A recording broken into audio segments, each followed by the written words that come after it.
Hi, my name's Robin Runge, and I'm a new assistant professor and director of the Domestic Violence Law Clinic here at the University of Oregon School of Law. Will you give us a brief summary of who you are and where you're from? Most recently, I've been living in Washington, D.C. for many years, and am a lawyer by training, and I have actually been a law professor for many years as well.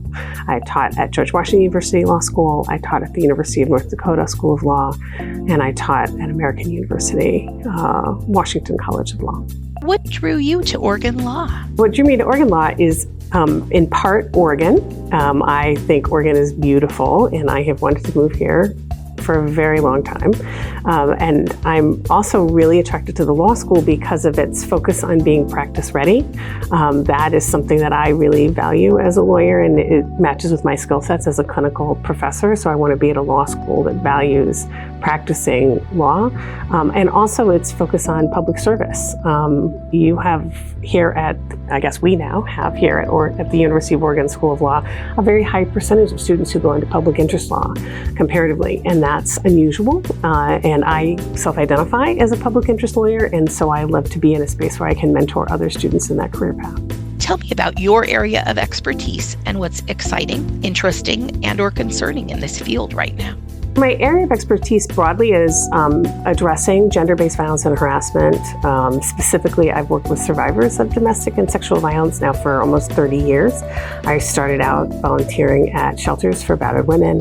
I actually went to law school because I wanted to do that work. And what I learned from my volunteer work is that there weren't very many lawyers providing services to survivors. And it was actually my volunteer work in shelters and in courthouses helping survivors get protection orders that I learned that they were really struggling with economic security, that was a primary barrier to leaving abusive relationships.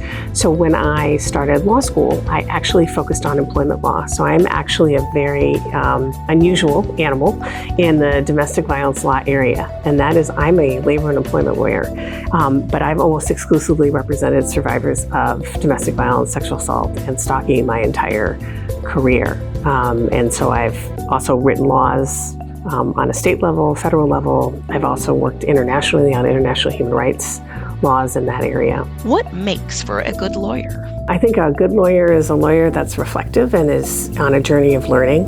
It's really important to develop those habits, I think, while you're in law school, and that's something that I'm really committed to, is helping students develop the habit of reflection and continuously learning and recognizing that you don't need to know everything all the time to be really good, that you can keep learning and ask for help. There's no shame in asking for help. I think the other thing that makes a good lawyer is one that works in community and recognizes they're a part of a system rather than feeling like they have to do it all by themselves. That's not a workable situation. And I think a good lawyer is one that recognizes their unique role in their community as a lawyer. We have particular skill sets, privileges that come with those skill sets, and responsibilities. And so we're able to help in ways that other people cannot. And you don't have to do it all the time, but knowing that and being aware of it and trying to pitch in with your community when you can, whatever that looks like with those skills, is also a wonderful thing to be able to do.